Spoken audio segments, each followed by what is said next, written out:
In recent years, a relatively unknown communication system called the Internet has exploded in popularity with such intensity that it's predicted that over 25 million people will be using it by the year 1998. There is nothing in the history of the human race that compares to the impact that the Internet will have on how we communicate. The question is not whether you'll become part of that action, but when.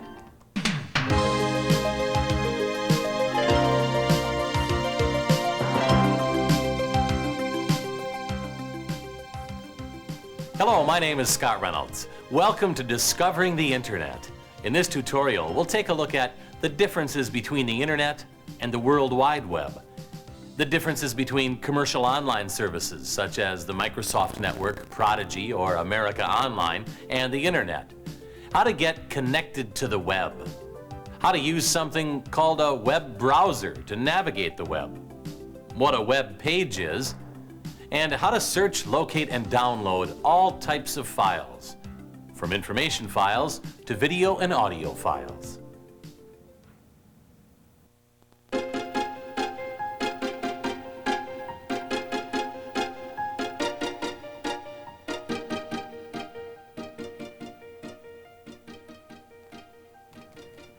In this first lesson, we'll take a look at the Internet, the World Wide Web, and commercial online services.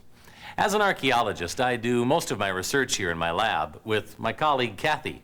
We use reference materials such as these books and journals. Or we used to, before the Internet, that is. The Internet was developed in the 1960s by the United States military, but was quickly adapted by researchers such as myself to pool research information with other scientists from across the globe. The early experimental stages of the Internet's development were primitive and involved only 4 computers. These 4 computers later developed into many more computers, and eventually into something called the ARPANET. ARPANET, later dubbed the Internet, was created for and by the United States Department of Defense, whose assignment was to construct a communication system based on an intricate web of interconnected computers. The Internet, eventually crossing international boundaries, quickly grew into an array of computers interconnected together around the world. Today, it is this physical connection of these thousands of information-laden computers that is the Internet. It's common these days to hear a lot about the World Wide Web and the Internet. But just what is the web, and how does it relate to the Internet? The World Wide Web, or the web, is a highly ambitious project whose goal is to provide an interactive and simple interface to the vast resources of the Internet. The web was developed in response to the difficult nature of the Internet. Not only was the Internet inaccessible to most people, but to communicate on it required a certain degree of computer skill. You need a knowledge of sophisticated Unix computer systems, extensive command lines, and cryptic computer encoding. But just how do the Internet and the web relate to one another? Kathy and I have had this discussion before. My feeling is that the web takes advantage of the Internet's interconnected design and takes advantage of the Internet's system of cables and satellites. But it is totally separate and not a part of the Internet system itself. Well, as you know, Scott, I disagree with you. Without the Internet, there would be no web, which means they really are part of the same system. You're right about the Internet, though. I like to think about it this way. It's a connection of hardware, wires, and cables, sort of like a personal computer. But the web is really an extension of the Internet. The web, combined with a web browser, is like the Microsoft Windows or the Macintosh operating systems that make it easy for us to interact with our computers. The web makes it possible to easily interact with the once cryptic Internet using the same point-and-click interface we have become accustomed to using with our native Windows or Mac programs. So, my feeling is that the Internet and the web are not separate, but work together in harmony. In fact, the web makes the Internet a simplified, extremely fun, image-laden tool, and much more accessible to the average person. That's a good way to think about it. I think you better get back to work now, Kathy. Thanks. Glad to help. Speaking of image-laden tools, another reason for the web's increasing popularity is the ease in which it accesses the Internet's multimedia capabilities. Using the web, we are able to enjoy picture, video, and sound presentations from all the reaches of the globe. There are museums to visit, an unlimited source of magazines to read, special interest groups that we can join on just about any subject imaginable, entertainment for all ages, capitals to visit, entire countries to see, continents to conquer, and mysterious worlds to find that are all part of the World Wide Web.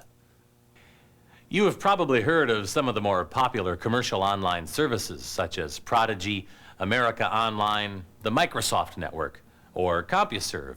If you are a member of a commercial online service, it may seem as if you are on the web, but they are different.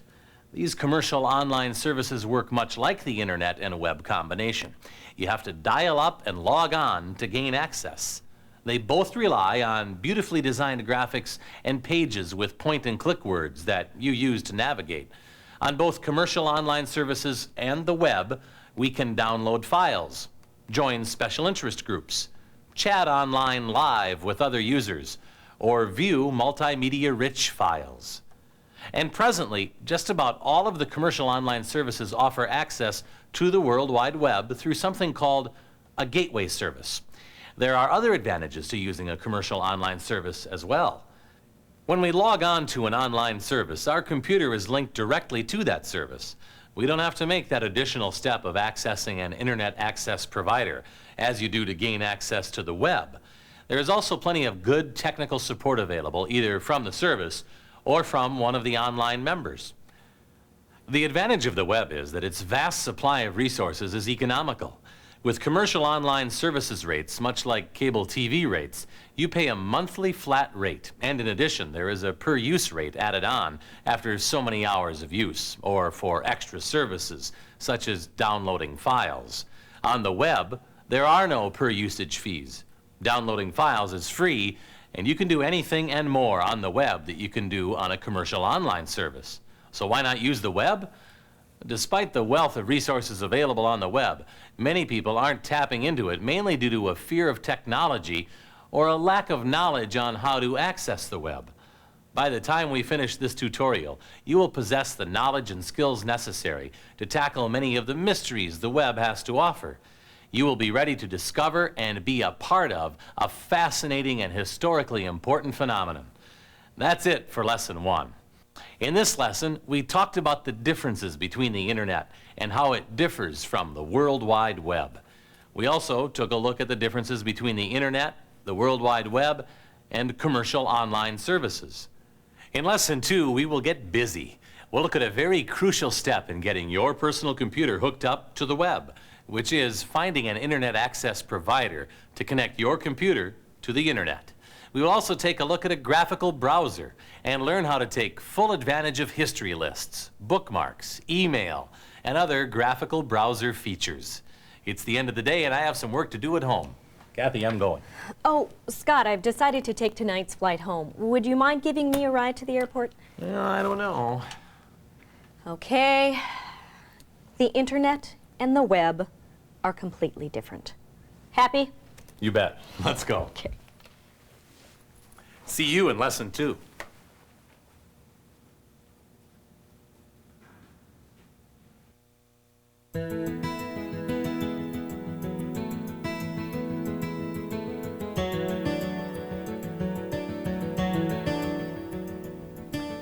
You know, I love working with Kathy, even though we do get into some pretty serious debates. Thing is, she's usually right.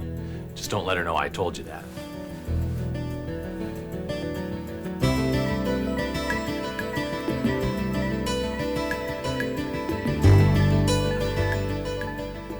Because the internet can be accessed from any location with a standard telephone line, I do a lot of my work here in my home office.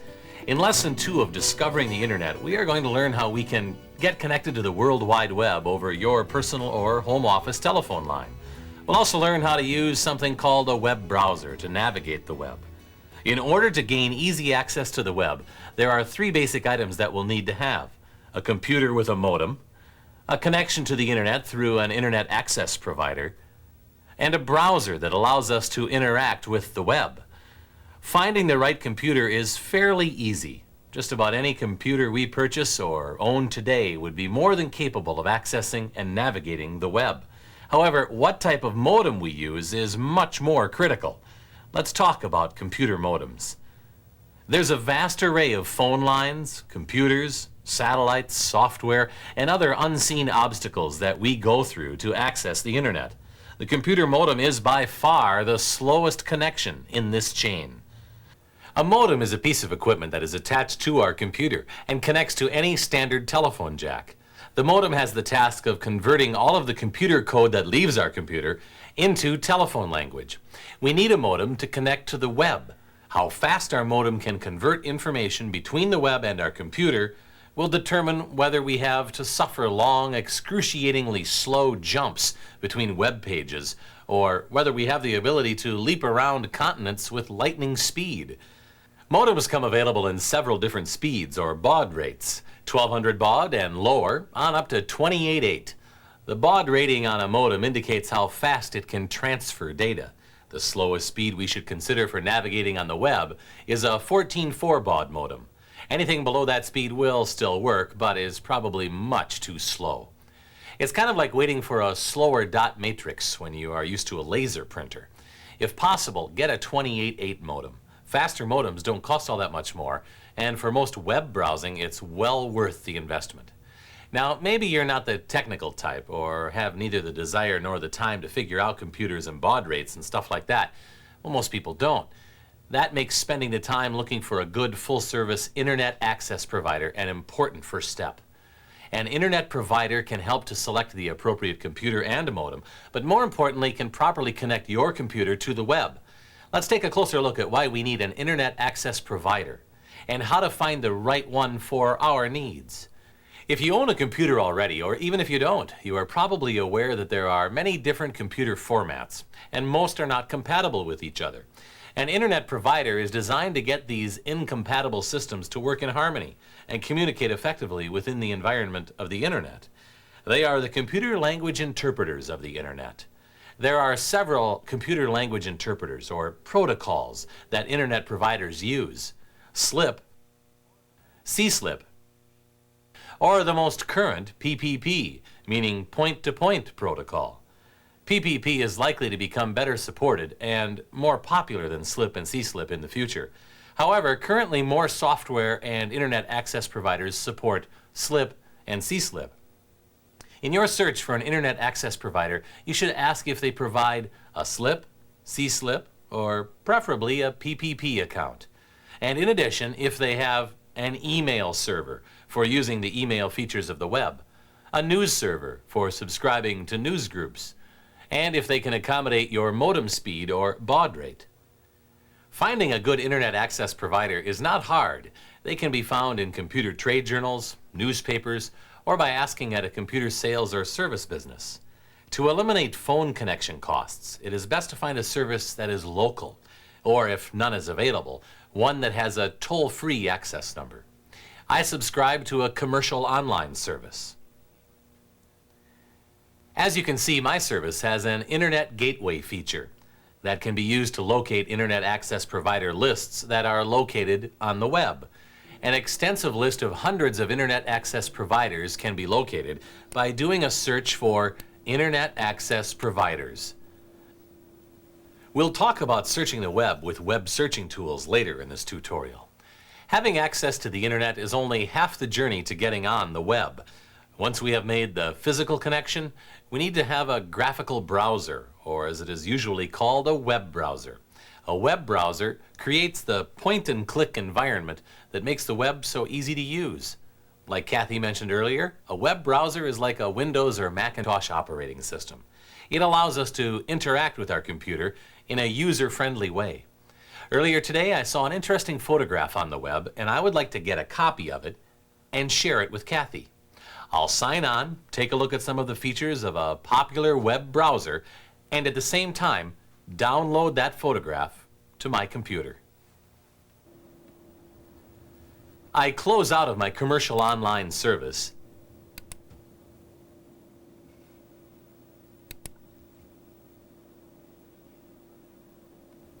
and begin by double-clicking on my World Wide Web folder to open it. I am using the Windows 95 desktop. Your operating system may look and function differently. I will also be using my local internet access provider Slip PPP account and one of the more commonly used web browsers called Netscape Navigator. In this tutorial, I will be using Netscape Navigator. You may use another version of Netscape that looks slightly different or another browser altogether. It shouldn't matter. They all work pretty much the same way. To log on, we start the Slip PPP application by double-clicking on the Slip PPP account icon, and the Connect To dialog box opens. My user name and password information are already entered, so I click on the Connect button, and the Internet Access software uses a script to dial the Slip PPP access number of my Internet Access provider. The modem dials out, their modem answers, and then the script takes over until the Slip PPP connection is established. At this point, we can forget about the Slip PPP application. We minimize the window to get it out of the way. The software is still running underneath or out of sight. We now have a live connection between our computer and the internet. It doesn't look like much has happened yet, but we still have one last step. Next, we need to start our web browser. We double-click on the Netscape Navigator icon. In a few moments, Netscape opens to the Netscape home page and waits for us to begin our web session. We are now completely connected and are ready to browse the web. Before we search for and download the photograph that I am looking for, let's take a look at some common web browser features. The Netscape menu bar and button features are very similar to other web browsers that are available today. There is a main menu bar across the top of our screen. Below the menu bar are the toolbar buttons. These buttons are shortcuts to many of the more commonly used menu bar options. Below the toolbar is the URL location window. URL stands for Universal Resource Locators. This window contains the URL address of our current Netscape homepage. It is a very long window because URL addresses can be quite lengthy. If you are used to DOS path statements, you should be able to grasp a URL quickly. There is a wealth of information contained in a URL address, and they are easy to read. We'll discuss URLs in more depth in a moment. Below the URL window are a series of directory buttons that are very helpful when you first start using the web. Most of these options are also available inside the directory menu, on the menu bar. To the right of the URL window is an image of an N resting on a globe. This is an activity indicator. When we click on one of the blue words located in a web page, the indicator becomes animated, telling us that Netscape is still performing our last request. An animated activity indicator is like the music that we hear while waiting on hold on the telephone. It's saying, please hold a moment while I perform your last request. And yes, you are still connected. The large viewing area below is where web pages are displayed. A web page usually gives you information about the person or organization that created the page. The web page is the key component to the interactive nature of the web. A page can be adjusted both horizontally and vertically by either clicking on the scroll bar arrows or by clicking and holding the scroll bar itself. A highlighted word in a web page is a hypertext word. We place our cursor over the word download. As we place our mouse over a hypertext word, the progress bar at the bottom of the screen displays the location we will go to when we click on the hypertext word. We click on the word download. The progress bar displays connect, file transfer, and other browsing information, and then the Download Netscape software window opens. To the right of the progress bar is the thermometer bar. This is a different kind of activity indicator. We click on the hypertext word Unix. The thermometer bar gives us an idea of how long our request will take. The broken key to the left of the progress bar becomes an unbroken key when we have accessed an encrypted document. A document that has been encrypted prevents others from accessing any sensitive information we may enter into a web page, such as a credit card number. Security was one of the principal concerns of the Internet when it was first developed by the military. The increased popularity of the web's shopping and banking opportunities has made security a major issue again. Let's continue our tour by getting a little more specific and taking a closer look at a URL address. A URL is a universally agreed upon set of rules of syntax that specify where a resource can be found. Understanding how to read a URL can provide important clues as to whether you are looking for information on the Internet, on the web, or somewhere else. I already know the URL address of one of my favorite archaeological research locations, so I will enter it directly into the locator window. To activate the locator window, I click on it once to highlight it. I type http://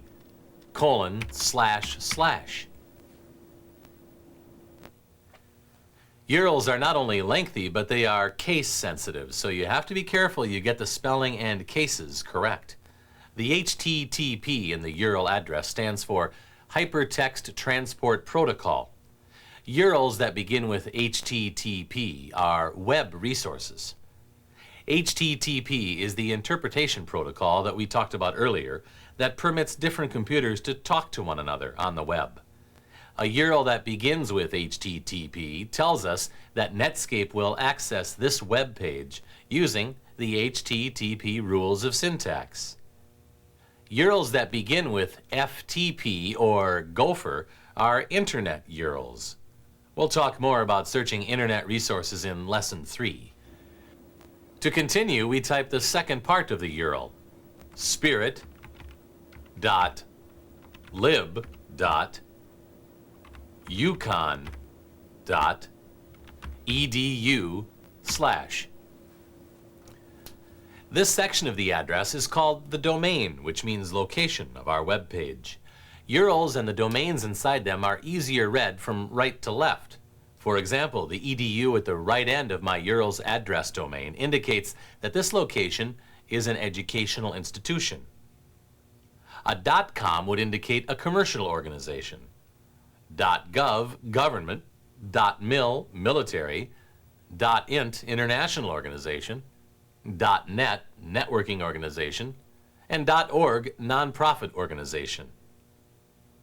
There are many international names as well. An AU added to the end of a URL address would indicate an educational institution located in Australia. Now we type the third part of the URL, arcnet/. And finally, arcnet.html. This URL address is saying, using HTTP protocol, let's go to the computer called spirit.lib.yukon.edu. This computer is at an educational facility located at the University of Connecticut on a computer named Lib. When there, open a directory called Spirit.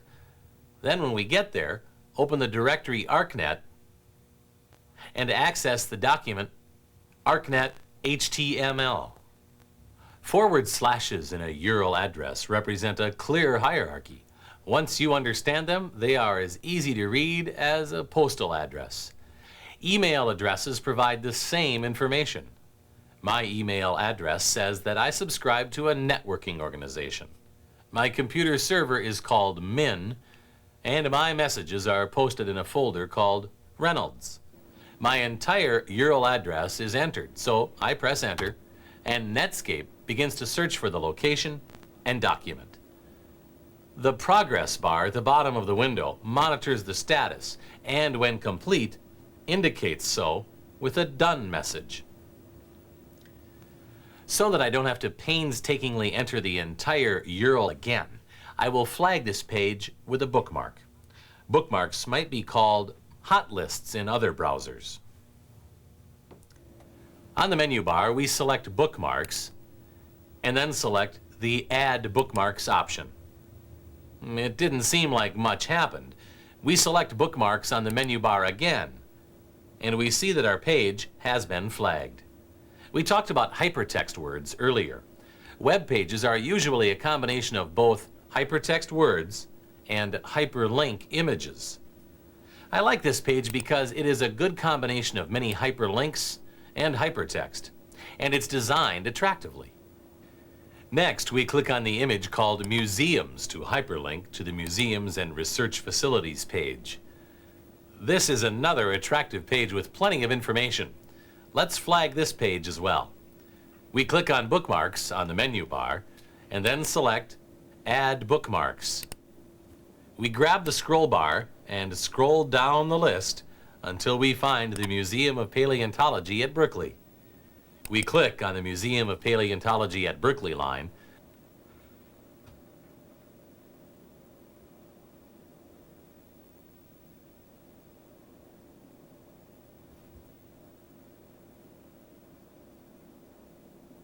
And soon we are welcomed to the museum. We scroll down to the bottom to get a better look.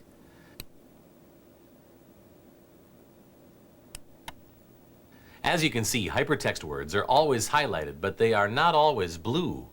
Sometimes you have to take your mouse and wander around to find hidden hyperlinks. Before we go, we add this page to our bookmarks as well. I already know that the subway hyperlink contains a map of many interesting resource locations. Let's go that way. We click on Subway. Netscape connects, and we are now welcomed to the subway. We scroll down to see the map better. The subway is one of many searching aids that you will run across on the web. I like this one because it specializes in archaeological resources. We click on the Other Collection Catalogs to go to that location.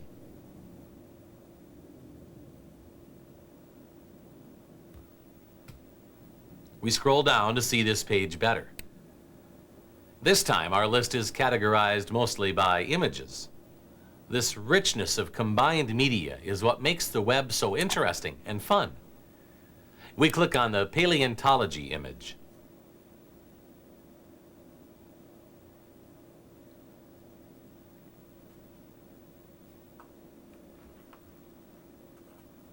This brings us to the University of California's Museum of Paleontology web page. We can see that this is a vast source of information. Let's put this location in our bookmark also.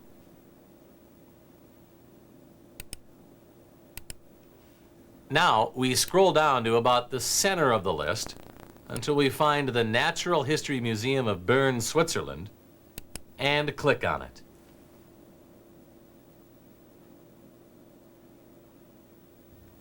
You didn't even notice it, but we just crossed into Switzerland. My humble computer is directly linked to the Natural History Museum of Bern, Switzerland, and all of its resources. Now we scroll down to get a better look.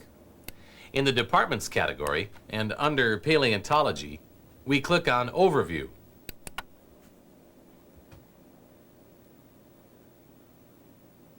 And we are at the Earth Sciences Paleontology window.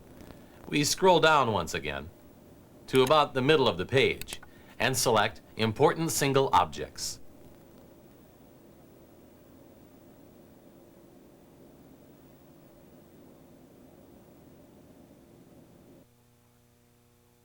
Let's bookmark this page also. We click Bookmarks and select Add Bookmark. We scroll down one last time to the center of the page and we have found our image. A reconstruction of the skeleton of a megalosaurid Cretaceous. It's a great image. Let's get a closer look at it. We click on the left image and we see it full screen.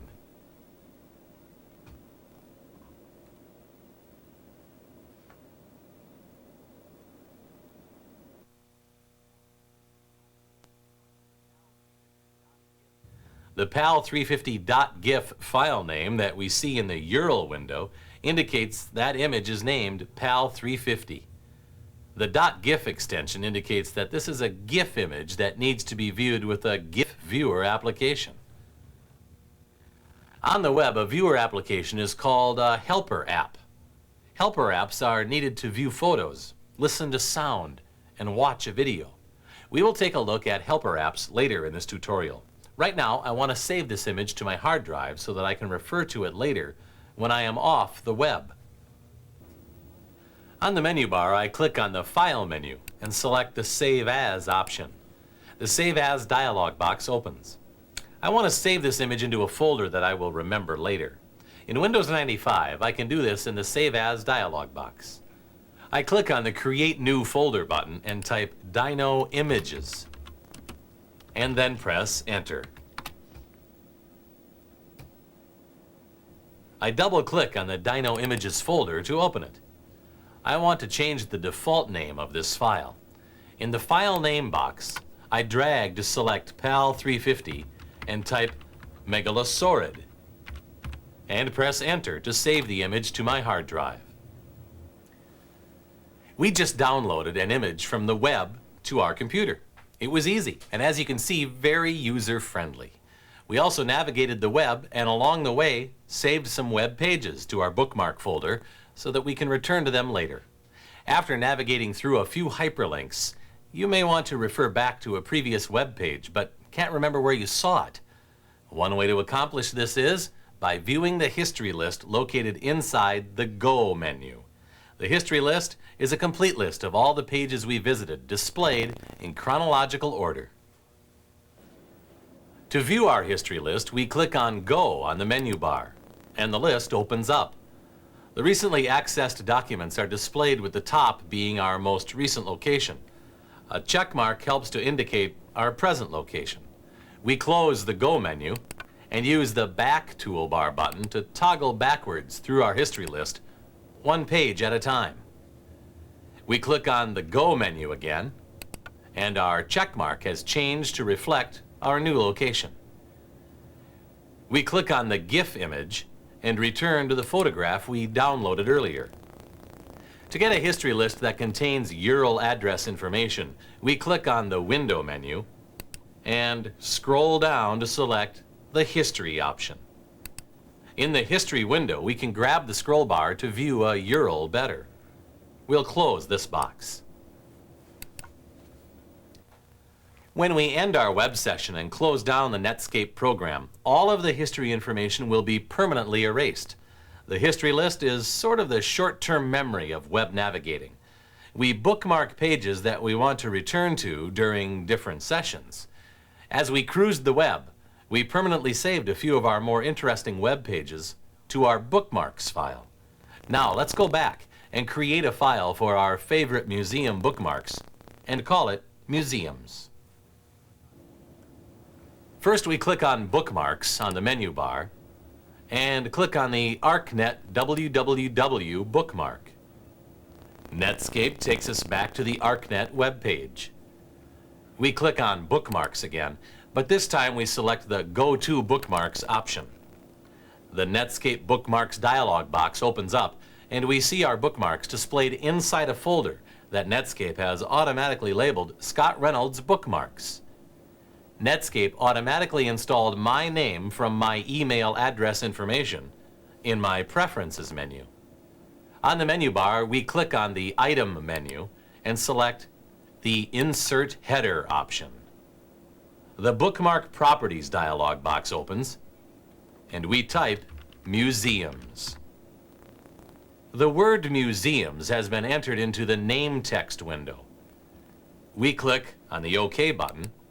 The dialog box closes, and we see that a Museums folder has been added to our Bookmarks file. Now we want to add our files to the folder. We click and hold the left mouse button on the ArcNet www file. We slowly drag our mouse over the Museums folder. A ghosted box appears attached to our mouse cursor, and when a box encloses the Museums folder, we release our mouse button, and the ArcNet file is moved into the Museums folder. We continue to do the same with the other files until they are all moved. We click on the File menu and select the Save As option. The Export Bookmarks to dialog box opens. We click the Up One Level button to leave the Dino Images folder. We keep the default file name of Bookmark and click on the Save button. We select the File menu and select Close to return to the main screen. Now we click on the Bookmarks menu and scroll down to the Museums header. When the Museums header is highlighted, we see that our bookmarks are now filed in an easy-to-find and logical order. Navigating with bookmarks is an efficient way to keep track of your web page treasures, but categorizing your bookmarks into easily recognizable lists helps you to keep your sanity from an overwhelming maze of hyperlinks. Now let's take bookmarking one step further. Let's create a page that contains our bookmarked list of favorite places. We open the File menu and select the Open File option. We double-click on the Bookmark File. Our Bookmark File opens and looks like a web page with a header and subcategories. We click on the ArcWWW hypertext word, and we are hyperlinked to our web page. Click on the Back button, and we move back again. This is not an official web page that other people can access. It is completely private. When we exit Netscape, this page will be deleted. However, our bookmarks will still be there. Another important feature of a browser are its options and preference settings. The Options menu provides several features in which we can configure the look of our browser. In the Options menu, we can also set up our browser for email and newsgroup messaging. Let's take a look at some of these preference settings in the Options menu. We click on the Options menu and select the General preference. The Preference dialog box opens up. Inside the Appearance, Fonts, Colors, and Images folder tabs, we can find several features that we can use to configure the look of our screen. We click on the Bookmarks tab. Here we can change the destination location where Netscape will automatically store our bookmark files. The Helper Apps tab is an extremely useful feature. You can install helper applications to specific files that you wish to download. For example, Netscape was able to view and download our megalosaurid image earlier because it was a GIF image file. Netscape comes with a GIF image viewer. The same would be true with JPEG images. We don't have a TIFF image viewer installed in Netscape as indicated by the Ask User prompt. In order to view a TIFF image file, we would have to find a TIFF image viewer somewhere on the web, download it, decompress it, and install it here in the Helper Apps folder. Helper apps are there to accommodate the wide variety of video, sound, and picture files that are on the web. In most cases, you can cruise the web without ever having to go to the Helper Apps Preferences window to install a new Helper app. In addition to our general preferences, we need to configure our browser with the correct messaging preferences. Let's take a look at our email and newsgroup preferences. We close the General Preferences dialog box, click on the Options menu, and select the Mail and News option. The Mail and News Preferences dialog box opens, and we click on the Directories tab. You will need to input your SMTP and POP server information before you can send an email from Netscape. You get this information from your Internet access provider. The same is true with your NNTP news server information. You can change the default Mail and News RC directories to instruct Netscape to automatically save your mail and messages to any location you wish. We click on the Identity tab. Your name, email, and other information in this area will be attached to any outgoing messages. We close the Mail and News dialog box and return to our screen. That's it for Lesson 2. In this lesson, we learned how to get the appropriate connection to an Internet access provider and looked at some good places to find one. Use a web browser. Read a Universal Resource Locator, or URL. Use histories and bookmarks to navigate and manage web documents. And how to set some important preferences. In Lesson 3, we will learn how to creatively search the web and the Internet for fun and informative locations. We'll also learn how to send an email and subscribe to a news group.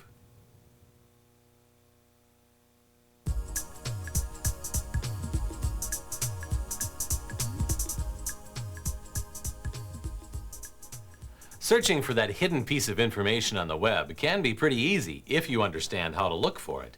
There are 3 basic ways to search the web. First, we can just follow a chain of hypertext strings until you find something interesting like we did earlier. Second, we can search by geographical region. A good location to save in your bookmark list is a web geographic search page called CityNet. CityNet will help to find information about cities throughout the world. Sometimes you can find guides to tourist locations, information about cultural events, maps of bus lines and subways, and even pictures and music. To get to CityNet, I block out the entire URL up to http:// and type the domain name www.city.net and press enter. This takes me to the CityNet web page. I visit France occasionally and will be visiting Bayonne, France next month. Let's see if we can find any interesting information on Bayonne.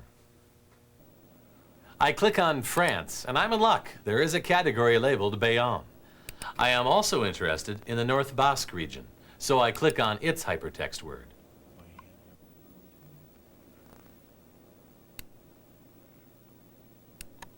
There is a hypertext word called Carte du Pays Basque. We know that this file is a picture file because, like the dinosaur image we downloaded earlier, it has the GIF image file extension. We scroll down to see the rest of the page. The La Musique selection looks interesting. We click on La Musique and scroll down to the bottom of the page. I don't speak French, but these icons seem to suggest that these are audio files. Let's download one and listen. We double-click on the bottom file, and Netscape automatically downloads an audio file. This is where having a faster modem comes in handy. Audio and video files are very large and can take some time to download. After a while, it's finished downloading, and Netscape automatically plays the file. I can use the controls to rewind, replay, or stop this sound file. Let's take a look at another geographical searching tool called the Virtual Tourist. The Virtual Tourist contains information about websites for many countries, in addition to general information for each nation. To get to the Virtual Tourist, I drag to select the text and type wings.buffalo.edu/WORLD/. Press enter, and the Virtual Tourist web page appears. We scroll down to look at the map. The Virtual Tourist is primarily a web location service, but it works in conjunction with CityNet to help us in our searches. Clicking anywhere on the globe will take you to that part of the world. The third way to search the web is by using a searching engine, which is essentially a robot-like program. In fact, search engines are sometimes called spiders, robots, or wanderers.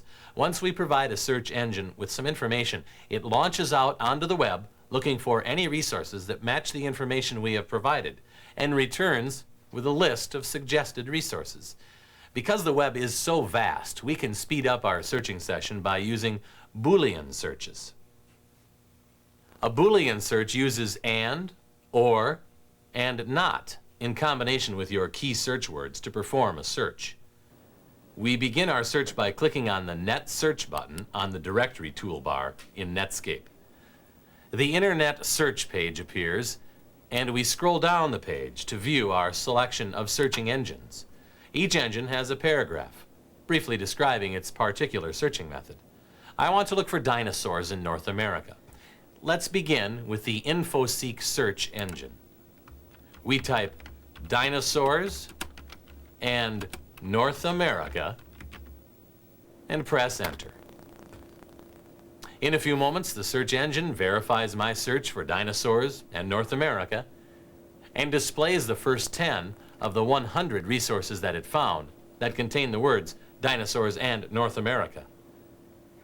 We scroll down and click on the first selection, Early Dinosaur Discoveries in North America. The web page appears, and it's exactly what I was looking for.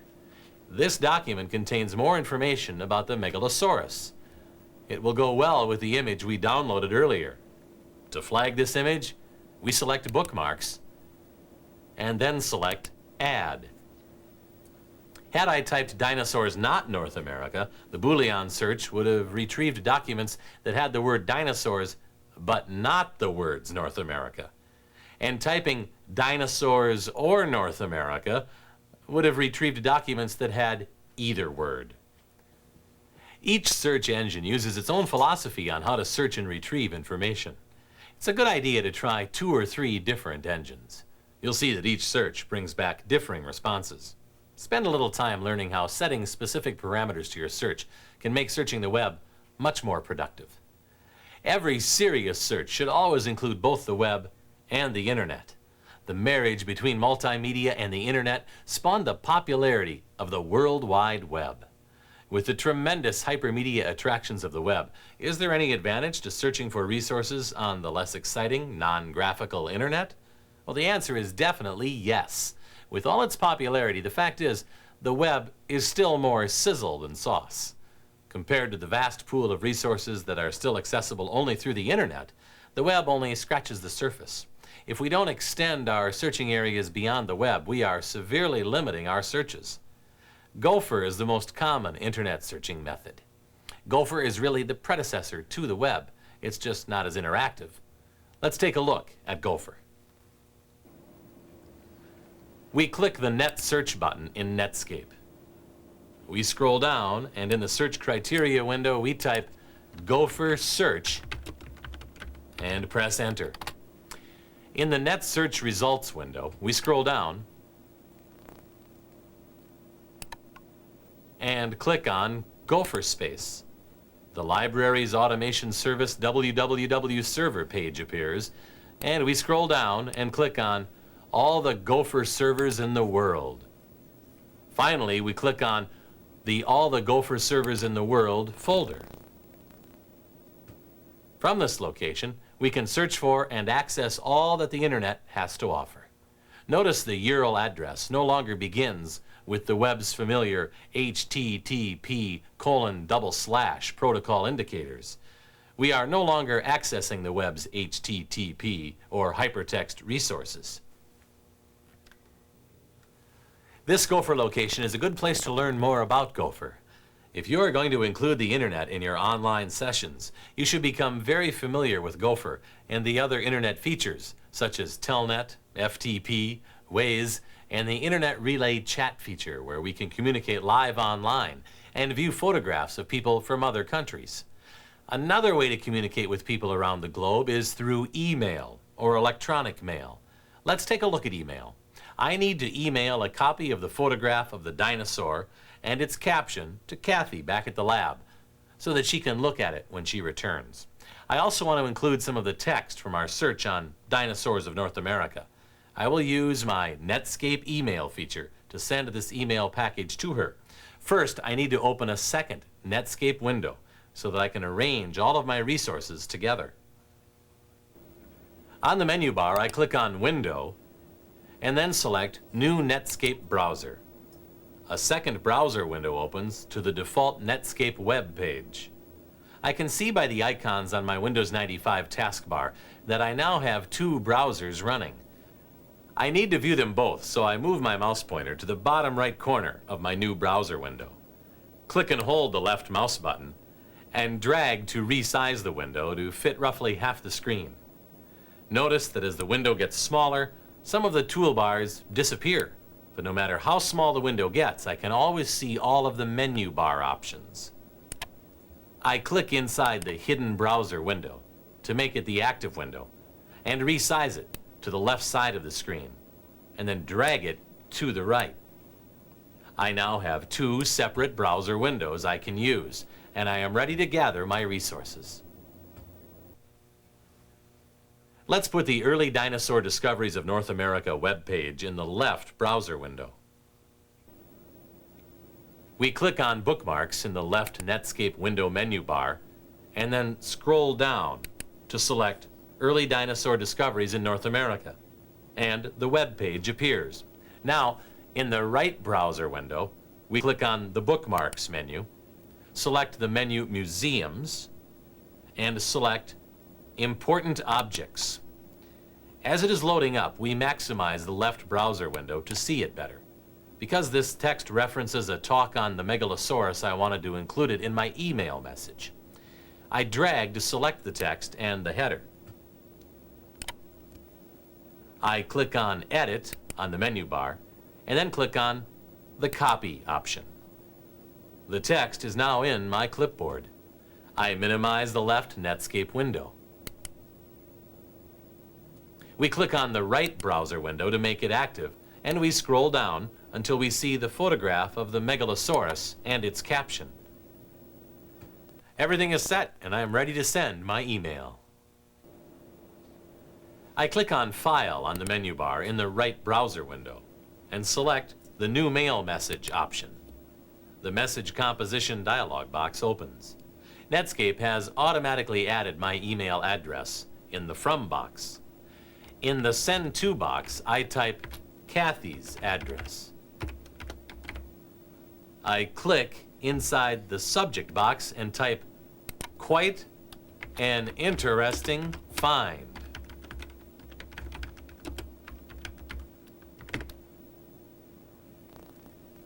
Now I need to find the photograph that I had downloaded to my computer and attach it to my email. On the toolbar at the top of the screen, I click on the Attach button, and the Mail News Attachments dialog box opens. I click on the File Radio button and click on the Browse button. Then I double-click on the Dino Images folder and then double-click on the Megalosaurid file. The string of commands inside the File window tells Netscape where to find the file on my computer. I click on the Attach button, the Mail News Attachments dialog box closes, and my GIF image file is attached to my email. I click in the text input window and type, "Hello, Kathy. This is the information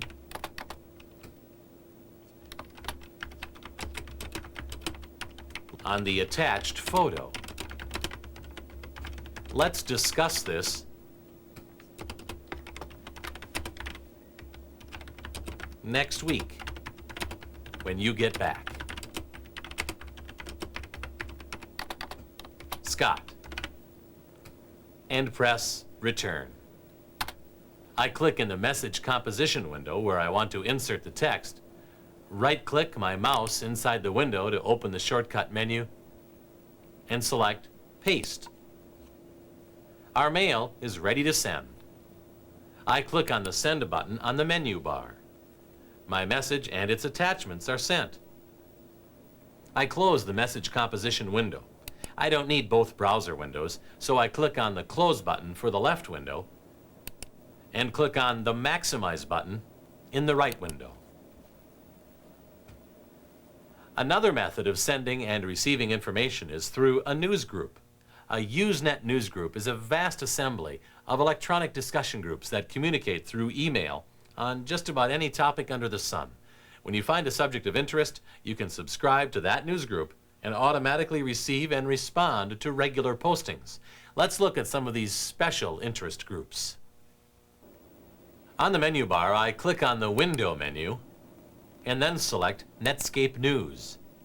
The Netscape window opens, and I click on my Internet Access Provider news server to open up the list of news groups to which I subscribe. In the left window, I double-click on the Sci.Archaeology news group. Netscape locates the news group, and in a few moments, I can see a list of posted messages located in the right window. I double-click on the first message, and it appears in the lower half of the news viewing window. I click on the Next button on the Newsgroup window toolbar and advance to the next message. Notice that the previous message is no longer highlighted. This indicates that the message has been read. Messages that drop down and to the right of another message are called threaded messages. Threaded messages indicate a subject that is being discussed based on the original posted message at the top of the hierarchy. We click on the plus sign to close a threaded message path and preserve space. We're done, so we close the Netscape Newsgroup window and return to our web page. We talked about URL and email addresses and how to read one to tell where a particular resource is located. Newsgroup addresses are read the same way, but the address does not give us a location, but rather a very specific topic. For example, an address that begins with comp would be a newsgroup that discusses computers. Rec, short for recreations, discusses hobbies and sports. Sci likes to discuss science. Talk is a no-holds-barred controversy group, and so on. This list of newsgroups is vast. Let's visit the Usenet newsgroup world on the internet, where all of the newsgroups are contained.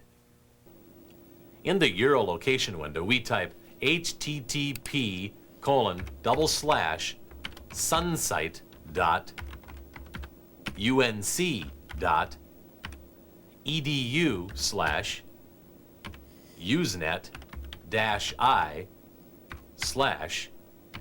and press enter. That brings us to the Usenet Info Center Launchpad. We have several hypertext options here. We can get help with Usenet, browse Usenet groups, launch a search for a specific group, access the Usenet facts area, and more. One note of advice regarding facts. FAQs stands for Frequently Asked Questions. If you are new to emailing and other forms of electronic messaging, it is highly recommended that you take the time to read the FAQs. There's a unique set of rules in posting and responding to messages that apply throughout the internet. Most people are friendly and helpful, but it's easy to unwittingly offend without some basic electronic messaging skills. Now let's take a look at some news groups. We click on the Browse the Usenet Groups hypertext words to see a more comprehensive list of newsgroup subjects. We're interested in scientific groups, so we scroll down to the Sci category and click on it.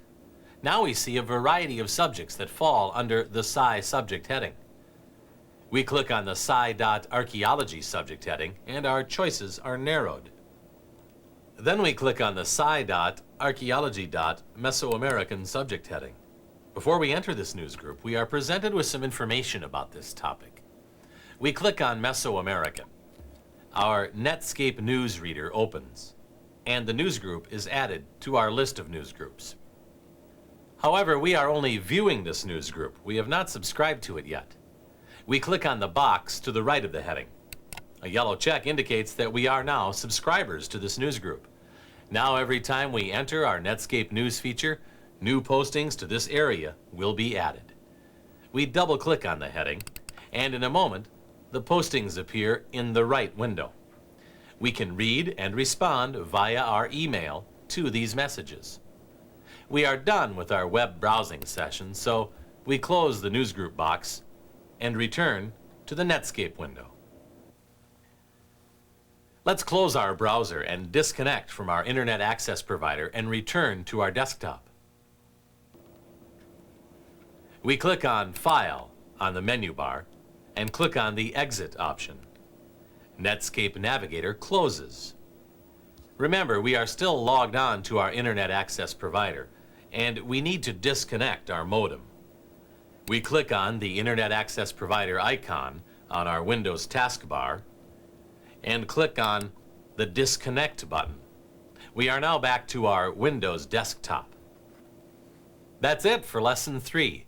In this lesson, we learned how to search the web using a web search engine, access Gopher to search the internet for non-web resources,